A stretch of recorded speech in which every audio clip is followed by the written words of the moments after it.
Okay lang ba? I wanna have fun ngayon. Sino?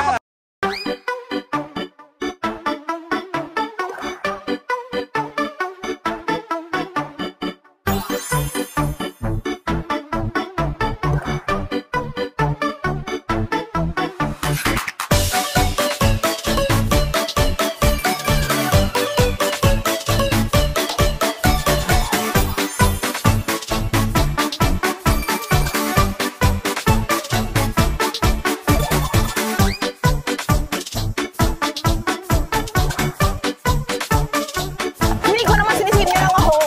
Kasi nagluluto ako. Hindi. Dahil sa'yo, naging totoo, simula nung OA, wala nang tinatakutan ng mga housemates. Na iniisip niya lang na si Atik lang yung one of the easiest na makasundo. Napakagaling makisama. Isa pa yan, kuya, ball of sunshine namin yan si Atik lang. Habang si Clarice, Wala yun, wala sa akin.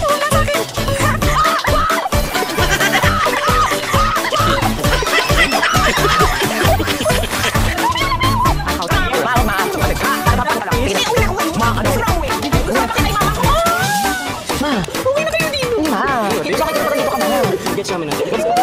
Sinabi ni Patrita. Lukas muna kayong